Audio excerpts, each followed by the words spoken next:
you to have uncomfortable conversations on hot topics with people who don't share your same beliefs.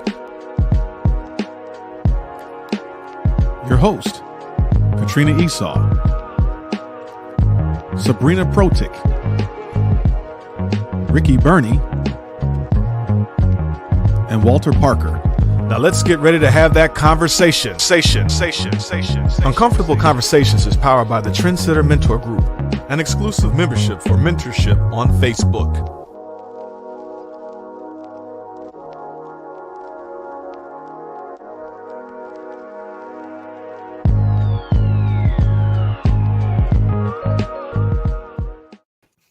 Good morning, everyone. This is Sabrina Protic coming at you from balmy Tampa Bay. My grandbaby's here today, and she says, Grandma, can you put the fan on? I hope you guys aren't hating on me that's in colder temperatures, but that look at Kim, she's like, yeah, yeah, this girl's like walking around sleeveless, fan on, hot. So there's something to be said about Tampa. So we're here to wake your morning up every Wednesday with what we call uncomfortable conversations. My name is Sabrina Protic.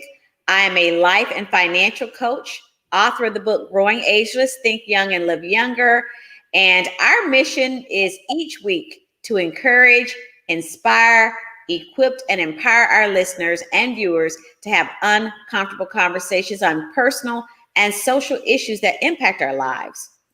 I am very honored today to have an exclusive interview with retired WBA star Kim Hampton, also WNBA legend, and she completed a 15-year professional basketball career, not only in the WNBA, but I still can't believe this, Spain, Italy, France, and Japan.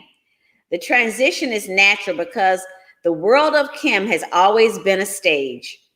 A graduate of Arizona State University, she received her bachelor's degree in theater, but will go down in the university's history book as one of the most decorated hoop players to wear a Sun Devil jersey. Check that out. Look at this woman palming that ball.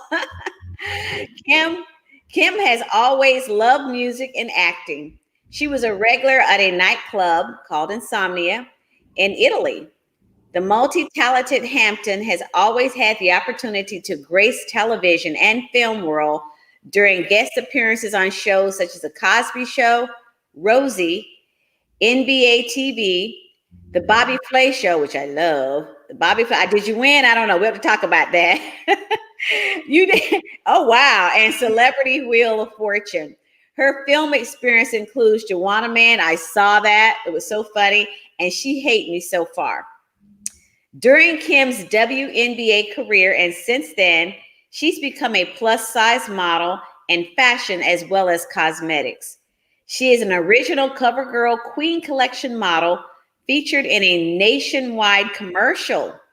She has founded herself in Glamour, Essence Magazine, and others. Kim has worked with photographers like Francisco Scabiuli and Daniel Green. She's also a spokesperson for the NBA, WNBA, New York Liberty, and New York Knicks. Kim, this is like goes on. I just can't believe this. Kim Hampton has lived one dream through basketball and is pursuing others in the world of sports and entertainment.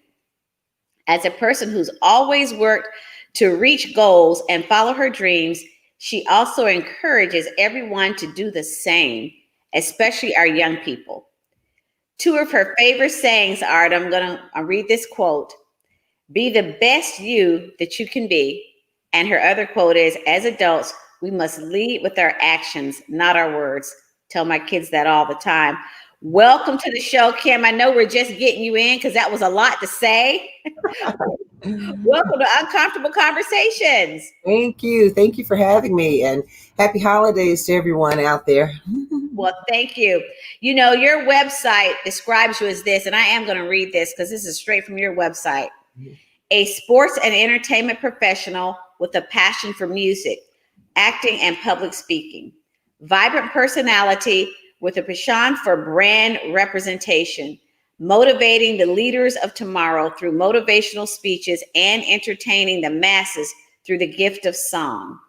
Excellent communication and interpersonal skills with a reputation for forming strong relationships with individuals from all industries. Beautifully stated. It really does follow your genre and everything that you did, your history and the things that you have brought the world and you're still bringing the world. So with that being said, Kim, here's a question for you. Mhm. Was it your passion or your skill who inspired you to play ball? It was neither. What? Yeah, I actually started playing ball because when I first got to high school as a freshman, the basketball coach ran up to me and was like, "Oh my God," he saw my size. I was 6 feet tall at the time. And he was like, "You're going to play basketball. You're trying out for the basketball team, right?" And I was like, "No," because I was extremely shy. And then one of my friends, Stephanie Edwards, who always played, she kept begging me, "Kim, we need someone to get rebounds. We need, we play basketball." My brother also played basketball and he encouraged me. So after they wore me down, I finally said, yeah. So that's how I started playing. I didn't have any um desires or I didn't know what to expect. No expectations going into it. Like I never would have fathomed, especially back during that time, that I would have gotten the opportunity to do so many things just from playing the game of basketball.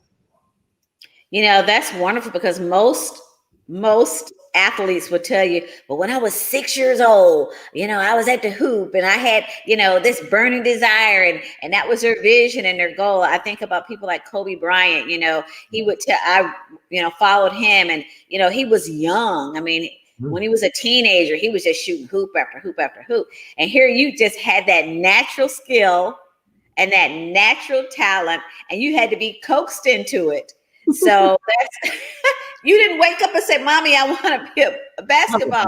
No, I mean, I knew I was a good athlete because on our block there were a lot of kids and we were active. We were playing kickball, dodgeball, touch football. We were having relay races. We were doing flips and turning, front walkovers. So we were really athletic, and I knew that I even was better than some of the boys at a lot of things. So I knew I was extremely athletic, but high school was the first opportunity I had to participate.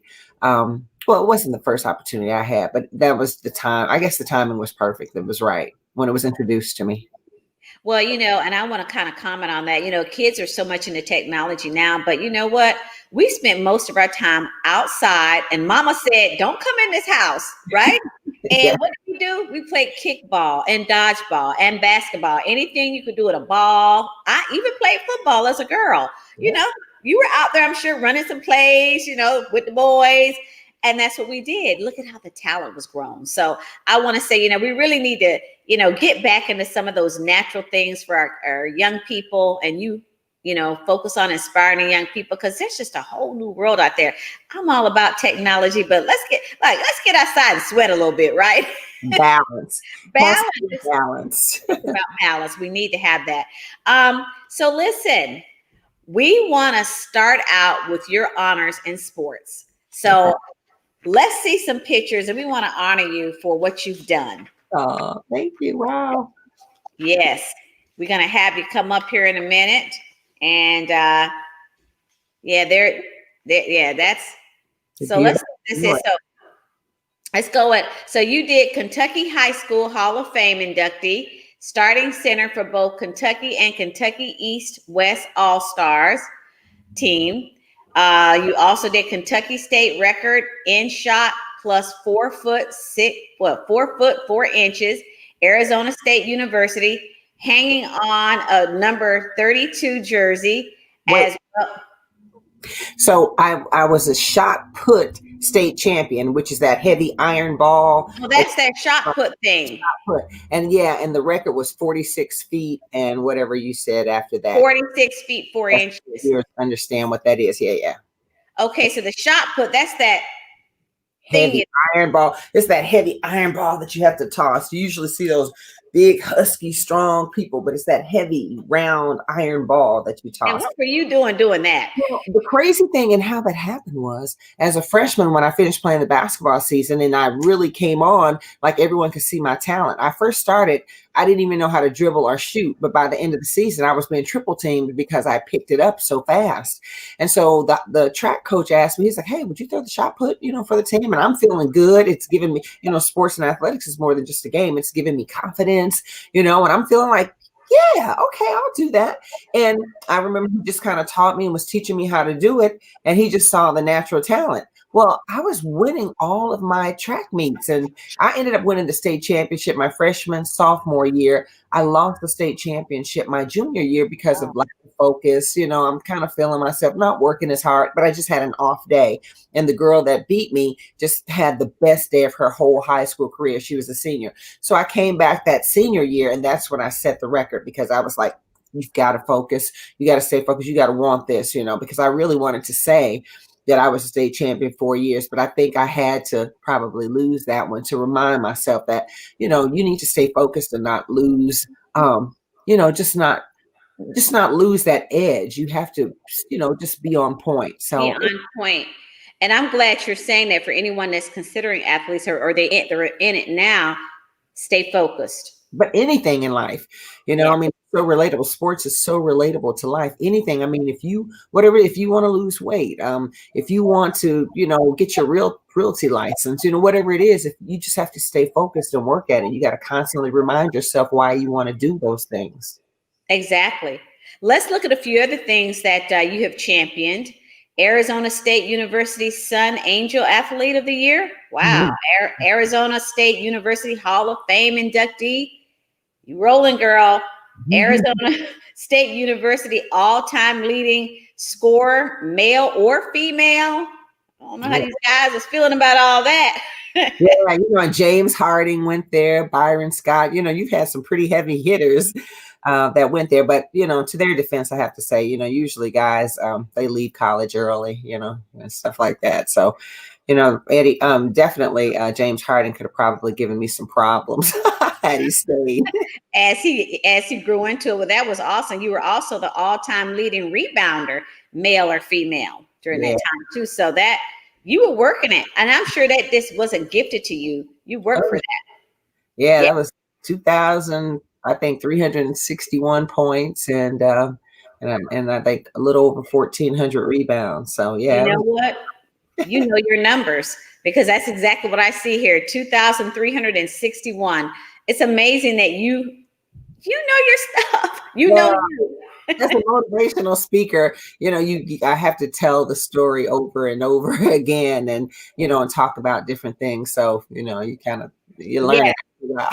That's excellent. And you're right, over 1,000 on the rebounding. So that's great. You were also a 2-time consensus All-American, 4-time All-Conference pick, 4-time Euro League champion, 6-time Euro League All-Star. So that's the Euro League. Can you share a little bit about that? Sure. So when I graduated from college, there was no professional basketball in America for women. And if we wanted to play professionally, we had to go abroad. And so because I was one of the 50 finalists for the Margaret Wade Trophy, which is the equivalent to the Heisman Trophy, the top college female player is the Margaret Wade Trophy. So I was flown to New York, and I didn't win it, but like I always say, I was in the room. And, I was introduced to this agent who was placing players overseas that wanted to play. And so he signed me up, and, my first 6 years were in Spain, and so it was wonderful. That experience. Y sí, yo puedo hablar con vosotros en español también, and and it was just wonderful. And so I stayed there in Spain, and then anche giocato a pallacanestro in Italia per 4 anni e mezzo, and I went to Italy and played for 4.5 years. I got a chance to play in Japan for a year, so konnichiwa, ohayo gozaimasu, and I got a chance to play in France in Aix-en-Provence, which is like 30 minutes from Marseille, the south of France, which is very, very beautiful. So, bonjour, comment allez-vous? And stuff. And so the experience was just amazing. And then in 1997, they started the WNBA. And I found out that I was going to be drafted in the elite draft, and I was like, 35, getting ready to turn 36 then. And so it was just such an honor to know that at that age, I could still, I was still considered, the upper echelon of players. And so I got drafted in the first round as the number 4 pick to play for the New York Liberty. And so, then history was made. So. Well, and that's great because we were going to actually go there. It says you were a 2-time EuroLeague MVP, drafted in the WNBA Elite Draft, first round, 4th pick, and New York Liberty second first basket in the New York Liberty history. So you are, right down in a row, everything that you've done. And what I really like, Kim, is that your history flows without me even saying it. You got this history down. And I know it's because you're a public speaker and you're enumerating this all the time. But it is just stair steps to the things and accomplishments that you've done. And we really appreciate that. And one of the last points I have here in just this little stare is that first New York Liberty player to reach 500 rebounds, voted starting center of the inaugural WNBA All-Star Game, and New York Liberty Ring of Honor member. What are your thoughts on that? No, that is such an honor. It's because we were owned at the time by the New York Knicks, by Cablevision, which is the parenting company of the Knicks, Rangers, the Liberty, Madison Square Garden, Radio City Music. It's just a conglomerate. And so they had all of these jerseys hung up in Madison Square Garden of all of the famous players: Walt Clyde Frazier, Earl the Pearl Monroe. You just name it and go through.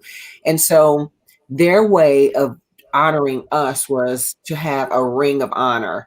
And so we were kind of the initial 5 or 7 players, I think, to become a Ring of Honor members. And so it's myself and Vicki Johnson, Rebecca Lobo, Teresa Weatherspoon, and, the girls that I played with. And so it was just an honor to be, again, recognized in that group. And it's such a powerful place like Madison Square Garden. And so, yeah, it was just beautiful, beautiful.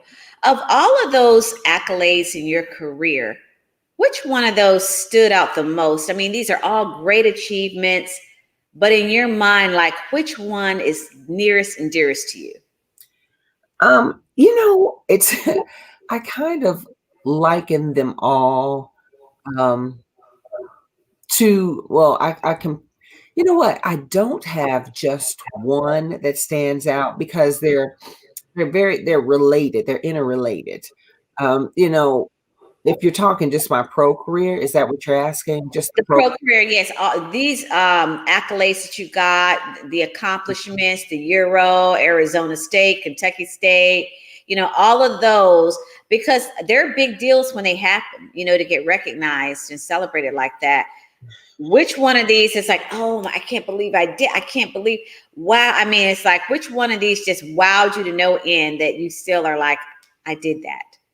Well, if I have to choose one, I will say being drafted in the WNBA, like being a part of the history, the start of the WNBA. Like the first game was between the New York Liberty and the Los Angeles Sparks.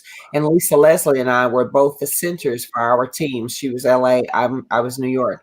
And we tipped off the very first jump ball of the whole history of the WNBA, and just me scoring the first 2 points in New York Liberty history. That I would have to say that it was that, because there was no professional basketball in America, and when we got that platform of playing in the WNBA, it was backed by the NBA and the major sponsors, Nike and And it was on, we were immediate rock stars. Like we were put up there with the Kobe Bryants and the Michael Jordans, and we had all of the celebrities. I remember Tyra Banks would come to our games and she would sit on our bench, and just so many celebrities that we got a chance to meet because they were really proud of what we were doing. So it was amazing. So if I had to pick one, and I'm super proud of all of my accomplishments, but if I had to pick one, I would have to say that that's probably the fact too that again, I was 35, getting ready to turn 36, and still able to compete at that level and to be a part of that wonderful start of the WNBA, which now is going to be in its 25th or 6th season. I'm off right now, but yeah, one of those two. I think the 20. No, man, it might be the 26th season. Yeah. Wow. And I was taking note of that, your age, when you mentioned it earlier, being 35 and whatever. I mean, that's like you said, because that's the slowdown, right? When you start supposedly getting in your 30s, because you have people that's kind of getting off the floor. So you to be in there and still getting accolades, I mean, you were in great shape. You were on your game. I was blessed to. I didn't have any major injuries. Some people get knee injuries or major ankle injuries and things. I just had the run of the mill, turn your ankle, twisted ankle, some tendonitis, some shin splints, so very minor stuff. So I was incredibly blessed to have not sustained any major injuries. Beautiful, beautiful. Well, we're going to do something we're quite proud of. It's called a picture interview. Okay. So we're going to show some pictures, and then we're going to get your thoughts on those pictures. So the first picture, we kind of brought that up earlier. Can you share what was going on in this picture and how did it impact your future goals? Well, when I'm flying in or out of New York, I love looking around, and because it's so beautiful. I mean, when you take the island of Manhattan and then you have the surrounding parts of New Jersey or the other boroughs, it is just so incredibly beautiful. So to me, that's kind of when I look at that picture, that's just like, thank you, God. That's a peaceful. It's just amazing. It's beautiful. It's a beautiful, beautiful shot, and that's part of your memory. Yeah. We're gonna go to picture number 2, and we want you to tell us what part you played in this Nickelodeon. What part did you play in this picture, and this basketball clinic, and how did the event inspire you? It's cool. I love doing so many wonderful, fun things with kids, and all of these kids, they were superstars on Nickelodeon. And so you had myself, Junkyard Dog. I think that's Larry, Grandmama. Yeah. We were just doing an appearance with them. And so there were a lot of kids there. We were doing a basketball clinic with them. They had Nickelodeon had so many things for them to do, playing games. And I mean, it was just awesome. And so we just called out those appearances. And yeah, we were just out there doing a basketball clinic with them and the little child superstars. And so it was just amazing. And it's just fun. I really feel that, just having the opportunity to be a role model or to touch people's lives after being so blessed is an honor. So that's what that is. And you can see the smiles on their faces. So things like that really impact them. And to see you participate, as we mentioned earlier, in inspiring our youth is phenomenal. Let's go to a third picture. And how did it feel to have your first basketball card, and how did you celebrate it? It was really cool. Like I said, at the start of the WNBA, the promotion and the publicity, the marketing was high. Like we had never experienced anything like that, seeing ourselves on TV, doing commercials. And I mean, it was amazing. And it just made me feel like, oh my gosh, we have finally arrived. This is amazing. Awesome. I mean, that to me, like that goes down in history when it's your first and that's one of those moments, right? That's one of those moments. We're going to go to a fourth picture. And what was your coach's name, and what were some of the things that your coach did to improve you? My coach's name was Nancy Darsh. She just passed, I want to say maybe a month and a half ago. Oh, wow. Nancy Darsh. And I felt like she knew the game of basketball extremely well. She was very strategic in her coaching, and she always thought. I don't know if that feedback. Do you hear the feedback? Not now. Okay. All right. All right. I don't know if that's the television or. I hear just a tad bit at the end of your sentences. So sometimes this is called technology. Okay. Yeah. This is like as soon as I start talking, it just gets extremely loud. So anyway, but I feel that she was really good at understanding her player personnel. She understood our talents, and she knew how to create offenses and defenses around her talent in order for us to shine. Okay. So she kind went, and that comes with her knowing you as well. I mean, when you get a coach, her job or his job is to really get to know the individual player, their strengths and weaknesses.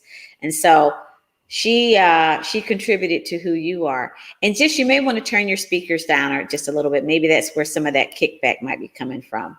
Mm. Let's go to a fifth picture. Okay. Tell us about the Garden of Dreams Foundation and how did it impact your career? I wonder there you go. Yeah. That kind of kicked you out for a minute. Yeah. Tell us about, technology, Hey, I can't have this interview without you, that's for sure. So tell us about the Garden of Dreams Foundation and how it impacted your career. Madison Square Garden has always been about giving back, and they sought to give back in many different ways. And then they created the Garden of Dreams because they felt that it would be best to do it under the umbrella of their foundation. And they have access to so many wonderful things. When you think of, Cablevision, that's the whole, that's the huge conglomerate of a cable company. And then they have Radio City Music Hall, so they can allow kids to go and see the Rockettes and everything, concerts. And they have the Knicks, the Liberty, the Rangers, those, to have them participate in game day activities. And it's in Madison Square Garden, they do so many concerts and have so many celebrities and people. So they have access to everything. So under this umbrella of the Garden of Dreams, I mean, I'm just looking at that picture. We had the opportunity to touch so many lives. It was amazing. It was just amazing. Beautiful. And our final picture, who are these ladies and what was going on in your mind at the time? Well, that's the beautiful LaChina Robinson, who is an ESPN, ESPN analyst. And that is moi next to her. And then that's Taj McWilliams Franklin, who is a former WNBA player. She's a former coach, and she currently works in the NBA. And that is, I want to say, 3 or 4-time MVP Cynthia Cooper, who I played against in college as well. We played in the Pac-12, but it was the Pac-10 back then. So that's who we were at the WNBA All-Star game at that time in Minnesota during that picture. Beautiful. It's nothing like girlfriends, and it's nothing. I call it the pack. When you get us women together, that's the pack. That's my word for it. So what we're going to do right now, Kim, we're going to take a quick sponsor break. And when we come back, we'll talk more with you. Great. Thank you.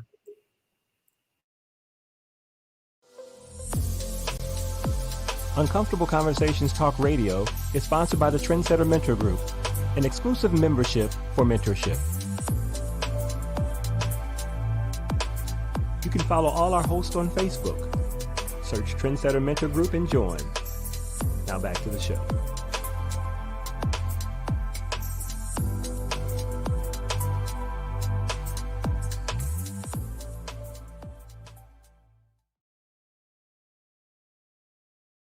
It was great because, and then too, because it was new, so it was even bigger then than it is, than I think it is now because, even the guys in NBA, because it was on TV all the time and, the commercials building up to it. We got next, the whole marketing campaign surrounding it. It was just, it was just amazing.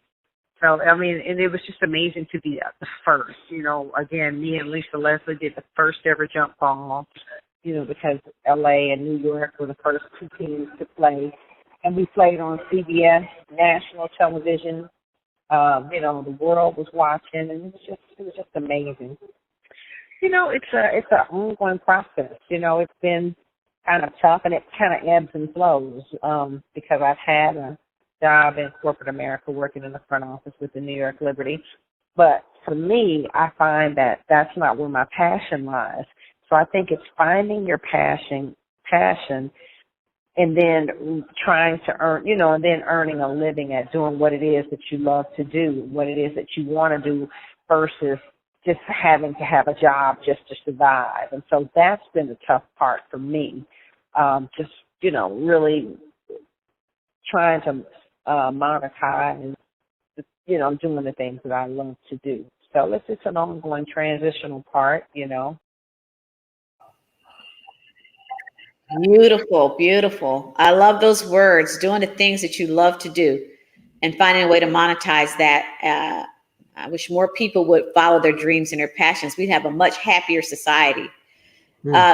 Yes, Kim, each week we choose topics that create a pause and a reflection in our lives, such as systematic racism, criminal justice, police brutality, and our trending topics.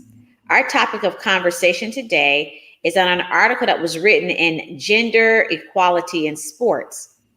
According to the High Post Hoops, the average WNBA player got paid less than $80,000 last year. Meanwhile, the average NBA player earns $7.4 million in 2019 to 2020, while the highest paid player, Steph Curry, is being paid $40.2 million. Kim, you're a legend in the game, and I'm sure you feel that you were, maybe you weren't, maybe underpaid. I can't speak for you.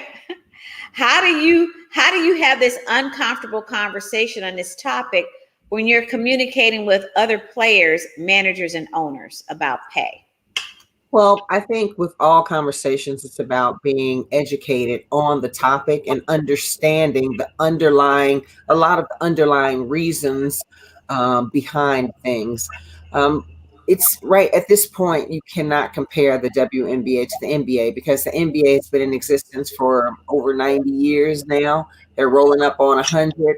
And the WNBA has only been in existence for 25 years. If you count back to 25 years in the NBA, those players were not making that amount of money either. Some players had to work a job and play in the NBA and the ABA and things like that. So I think it has to evolve. I think it's something that, and then too, they are two completely different leagues. The men play above the rim, the women play below the rim. Yes, there are women that can dunk, but not consistently, not just drive down the lane and just throw it down on somebody. You know, it's more like a wide open, you know, if you're open and you get a breakaway or something like that, you dunk.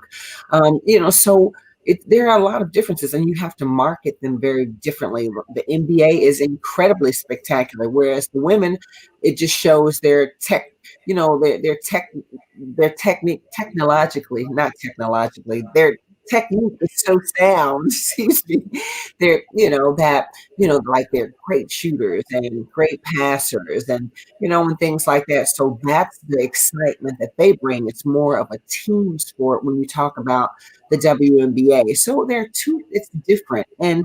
But I think it's a collective, it's going to be, you know, just a collective effort on everyone from the players to upper management, the fan base. I think it's building relationships in the community, getting people out, because you can watch the WNBA on television, but it is so much more electrifying when you're there in the arena and you actually get a chance to watch it. So I watch it live. So it's just going to take all of us to be more creative.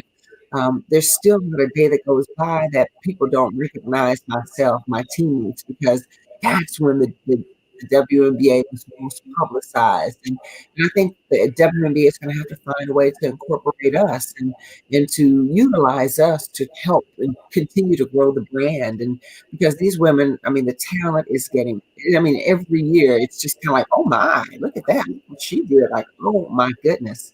And these women need that platform. People need to go out and see. People need, but they just finished a collective bargaining agreement, which is so much better than us. I mean, they raised the maximum salary from like 115 to like maybe 215. They also implemented provisions like mothers, they get extra rooms, you know, like extra bedrooms for if they have children. They get maternity leave, paid maternity leave. So that, you know, it's definitely getting better. But again, if the dollars aren't there, you know, you can't, my father used to always say, you can't squeeze blood from a turnip, you know? So it's figuring out how to make this league more lucrative, more marketable, and how to reach the masses as well to bring the money in, the sponsorships in. And you know, you touched on a couple of things that I was going to comment on. Shows you still got your hands on the pulse. I mean, that's great that you still got your hands on the pulse. I was going to comment on the WNBA and this new signed collective bargaining agreement, which you mentioned, and you know how both sides were pretty excited about it. And the agreement, like you said, it gives women a much better benefits, even pregnancy, like you mentioned, you know, some other things, but that's not even something I would think about. But motherhood. And so part of this agreement, they've included that in it, you know, better travel conditions. And you probably know what it was like, a little bit, a few more accommodations for women. And so there seems to be a greater commitment by the league, you know, to help and recognize some of these things that the women need, you know, in this arena. But what were your personal thoughts about this new contract? Not making it personal in terms of your agreement, but you mentioned a few things. You know, what are the real issues that keep you up at night? You know, we see how they made some changes, you know, for women, but thinking about when you played, you know, what would you like to see happen? You know, what are some of the issues I think that you could help with this whole empowerment piece and inspiring and getting this right in this industry? I would have to say, just incorporating, I think utilizing the former players a lot more. Again, it was us that built this league. We were pioneers of this league. And I think being able to hire and utilize the former players who are passionate about the league, they started the league. I think incorporating us a lot more, because we know exactly what the players are going through, what they need. We know how to relate to the community because they look at us as celebrities when they see us. Oh, Kim, you know, my gosh, you know, can you sing this? Hey, so I think because as the league stands right now, it's almost like, okay, that was then you players, you former players, okay, yeah, you're out, you know, whatever. We're focusing on the new. But I think they're missing the point that the WNBA has to be run completely different from the NBA. The NBA is always looking for that next superstar. Who's the next Michael Jordan? Who's the next Kobe Bryant? But for the WNBA, again, it's more of a collective team effort. So I think if anything could change, I think it would be to open up and to re-engage with the former players, and that collectively we can work to improve the visibility, to improve just the overall fanship of the league. Yeah, and that, you know, that makes sense, is utilize the skills and talents of the former players, you know, to help guide them. And as you said, they look at you as icons and you're looking at them as, ooh, you're breaking new ground, new territory, and you mix those two talents together and you get a powerful mixture. So I think that's great insight. But the question still remains, what percentage of revenue is now going to the players? According to a press release that we found announcing the new collective bargaining agreement, the first time with the WNBA history, the average cash compensation for the players will exceed six figures, averaging nearly $130,000. So now the NBA pays about 50% of its revenue to its players. Not only are the WNBA players affected by this, but they're not doing well after this agreement. But it appears that the WNBA players are not doing as well in the percentage in terms of the NBA players. And you kind of shed a little bit of light on that with the years, 25 years versus 90 years. When the league was less than 10 years old and the league's revenue in 2019 was less than $16 million. What are your thoughts on that? Same thing. I mean, if the league isn't generating funds, how can you pay the players? So the work needs to come with growing the fanship, the viewership, growing the fans in all of the arenas, or like all teams, not just the big market teams like New York and and Connecticut always does well because they love basketball in Connecticut. But it's really getting out in the community more with, I think, grassroots efforts to really appeal to the fans and to get people out. I think it's telling stories and letting people know who the players are. Again, it's just, I think you have to do an overhaul on how you market this whole league, because people want to, like the WNBA, we are approachable. Like the NBA, you rarely get a chance to talk or speak or see the NBA players, but us, we're marketable. We still fly commercial airlines, because it would be, advantageous. Like the New York Knicks, they would have allowed us to use their private plane to get to and from games. But other teams, they didn't have access to those planes. It would be, like we could play in Charlotte tonight and then fly right back tonight and be in our beds asleep by 12. And then we have to turn around and play Charlotte again in our place. Well, they would have to wait for a plane the next morning, and try to get in as soon as they could, so it's things like that. It's just, understanding, or just getting out and, talking to people and creating stories and content that draws people in. And then that way, making it relatable to products and making it relatable to things. I mean, you have athletes that might have, epileptic tendencies. Oh my gosh. Someone may have, had a bout with, some other type of disparity. And, who do you market that to? Maybe someone's, I think Elena Delle Donne has a sibling that is, and I'm not for sure if it's what it is, but it's a disability. And, like creating relationships with some of those, for example, the cancer foundations. And, I don't know. I don't know how it is, but I think everyone needs to be at the table to talk about how we can continue to grow this league. So it's different. And I'm sorry for babbling, everybody, but sometimes when you get the questions, you don't really have a solid answer. But those are just some of the things that I think, just really getting our hands, rolling our sleeves up, getting out in the communities and finding what the communities need, finding out what it is that they like and how we can leverage who we are as former players and current players and future players to meet those needs. Well, that's what we like about the show. We don't like canned answers, the uncomfortable conversation. Let's put it on the table and get your heartfelt. And everything that you're saying right now is coming from within. And what I'm hearing is let's bond with the community. Let's bond with and even bond with the players and see their needs. And through all that bonding, the gelling, you're going to get more growth and more support on all sides. So I like that. Now, speaking of sides, can you speak just a minute on equality? The gender equality in sports. Can you go there? Yeah.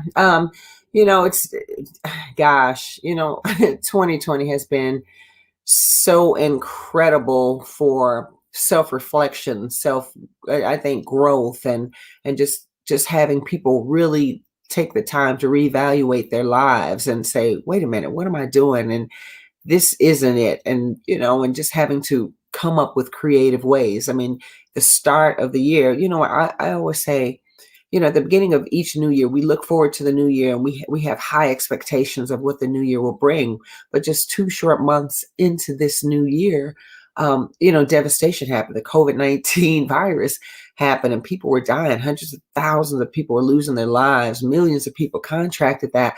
And then in the middle of that, when we thought we were getting somewhat accustomed to the COVID way of life, then our nation was rocked by, civil unrest. All of these innocent people being killed by police officers, and the marching. And, then it was a crazy year for weather. I mean, as well. I mean, we having hurricanes coming through like couples with Marco and Laura, and things. So it was a lot.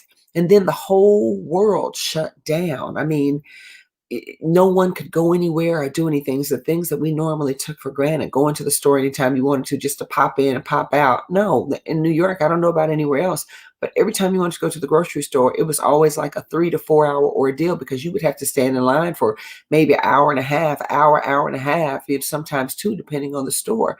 And so, it was just, for me, it was an opportunity to reflect and to see and to recreate who you are and how to be better. It was almost like it was like, like God just said, you know what?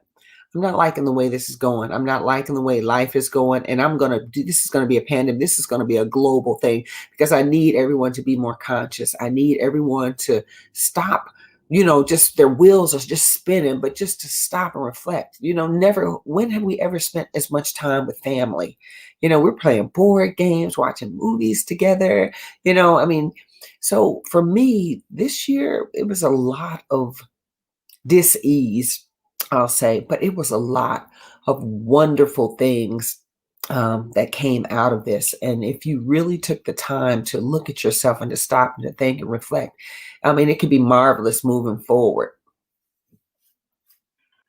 Right. This was a great year for self-reflection. But let's just real quick on the industry and, being a professional athlete. Did you see inequality between the men and the women? Do you see that in the industry? Well, of course, yes, there is the inequality that is there. But again, for example, when Title IX was passed in 1972, that rule was set into place to help equalize the numbers, because the men's programs got everything. And I remember being in college, the men's program got their budget was incredible. The women's budget, it was like this. Excuse me. And so I've had an opportunity to see things kind of balance out a little bit, but there still needs to be work, conversations. We need to have candid conversations. We need to, have, like you said, I mean, this show is based on those uncomfortable conversations. And that's the only way, I think, where all parties hear all sides. Let us talk about our fears. Let us open up and talk about, our doubts. Let us open up and talk about where the hate comes from, where the anger comes from, why there's disparity, why you would choose. So, okay, a statistic. In 1972, there were 90% of women were coaching women's teams in all across, so like in the NCAA on all 3 levels, like Division 1, 2, and 3. Well, I think it was in 2019, only 41% of women are coaching now. So the men have just come into our industry and have pretty much taken over. You look in the WNBA, there are quite a few men head coaches, and things like that. And then if you look at the numbers with African-American women, I mean, out of that 41%, only 2 or 3% of women are head coaches in that too, so there's so much disparity, and African Americans are underrepresented, all across the board when you talk about upper management, like athletic directors and things like that. But I happen to be a part of the Rising Coaches DEI Alliance, the Diversity, Equity, and Inclusion Alliance, which is allowing, first of all, Rising Coaches is an organization that helps to build coaches up. It gives them a platform to connect, and it gives them a platform to learn about coaching. And it's all levels of coaching. It's just a place to go to. They have clinics and conferences just to help coaches become better coaches, to help coaches connect, to help them grow in order to get better jobs or head coaching jobs. And so they decided to create this diversity alliance because they realized within our network here, we have over 1,300 coaches, but predominantly white. Well, let's do something about that. What can we do? So they hired Daryl Jacobs to be the executive director, and they hired Brian Burton to be the vice president of men's basketball, and hired me to be the vice president of women's basketball. And along with the CEO, Adam Gordon, we come up with initiatives that help prepare African Americans or minority coaches, because there's the Latinos, there's Jewish coaches. I mean, there's a ton, they're Asian coaches, and they have all of these organizations.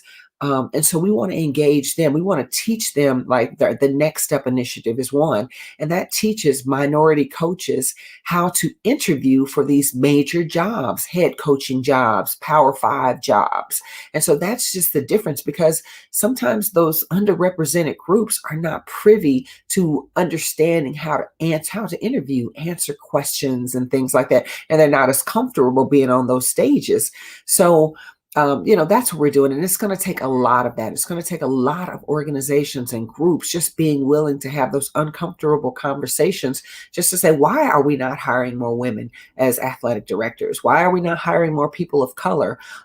Let's start looking for the people that are most qualified for the job, and overlooking skin color. But I really think, again, a lot of people in these higher positions, I think they just feel comfortable hiring people that look like themselves. So it's, again, unlocking that. It's so much that we have to, unpack, so many suitcases that we have to unpack, and so many onions that we have to peel to actually get to the core issue and find out things to help normalize and equalize things. Yes, and you're actually speaking our language, uncomfortable conversation. I think you kind of touched on this, but I was going to ask you about the politics in the arena, the sports arena. You kind of touched on it a little bit, with the whole diversity and everything. Did you have any more comments to make on that in terms of, how that impacts the industry? Yeah, I mean, there's politics and everything. I mean, I have a daughter. She's a 16-year-old junior, and she attends Bishop Loughlin High School in Brooklyn, New York. And there's politics everywhere. I mean, politics from, they rank the kids nowadays. If you are in certain cliques, for example, if you go to UConn's or Tennessee's or Baylor's, I mean, the top Power 5 teams, you might have a better opportunity to play on the Olympic team, or you would definitely have a better opportunity to get drafted and things like that. So you have that type of politics. And then too, and again, in the upper management, I'm sure it's the same thing. Oh, well, this person went to this school, they have a Harvard degree, and they have, or they coached here, and they did this and did that. So they might have more of an impressive resume, and that's political. They might choose that person over someone that, never did this or never played there, or only went to this school, or only, or something like that, or someone that just went to a HBCU or something. So, it's a lot of politics and everything, but I think that's a part of unpacking those suitcases and understanding why, and seeing that is not fair. And I think it's a lot of role playing too, because when you think about the whole Black Lives Movement, you have so many people that were, people like Caucasian people, or people that had a economical status that was a lot different, that they were never fazed by that, and they could just turn their heads and just not say anything and stay quiet. Well, sometimes you don't get it until you actually feel it. So I think a lot of companies need to hire people who specialize in diversity, equity, and inclusion, to teach them how to first feel, because I think empathy is a part of understanding that, the political aspect, or understanding the underrepresented people, of understanding racism, of understanding just inequality. I think just, again, there's so many ways that we have to collectively sit down to really address this, because some people just do not, they're just, what do you call it? They're out of touch. No one, I don't know. Have you guys ever seen that video? It's on YouTube. It's about a race. And so they have all of these college age students that are standing at the line. They said, whoever wins this race wins, I don't know how much money. I forgot how much it was. And so everyone was psyched, everyone was going to give their best effort. Well, on the line, you look at kids, but African-American kids have a tendency to be more athletic and things. So on the line, everything is balanced out. But then he said, okay, he said, now there's something a little different. He said, whoever, if you come from a family with two parents, take one giant step forward. So the majority of the white kids took a giant step forward. And if you never ever had to worry about having something to eat, take another giant step forward.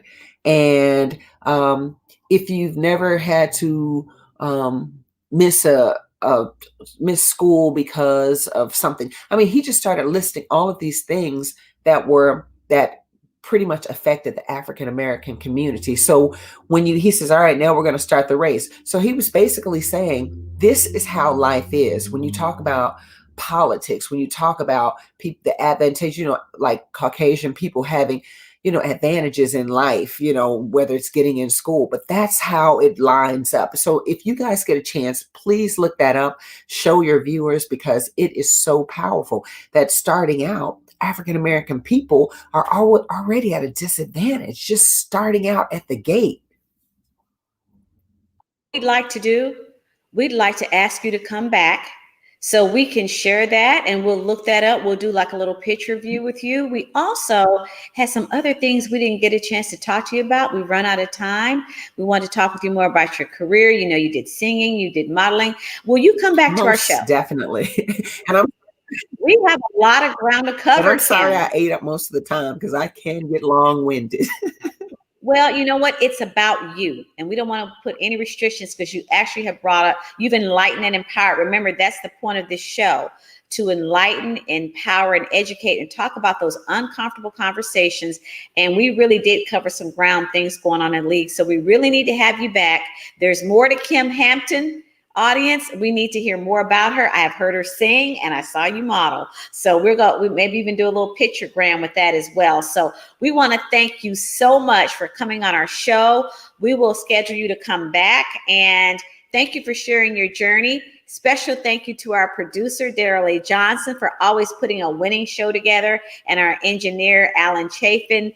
He is with SBIN Network, and we want to thank most of all our viewers that tune in every week to listen and chime in on uncomfortable conversations. They also do write-in questions, Kim. So there's a whole lot more to this show than what you see, and it gets pretty interesting. So we want to invite you to come back, in our audience. Thank you so much for sharing an uncomfortable morning with us. We will see you again next Wednesday, 8 a.m. with us. Thank you, Kim. Thank you. Bye-bye. You can follow our hosts on Facebook. Search Trendsetter Mentor Group and join. Email your uncomfortable conversation questions to npartners@yahoo.com. We will address your questions on next week's show. Let's have that conversation.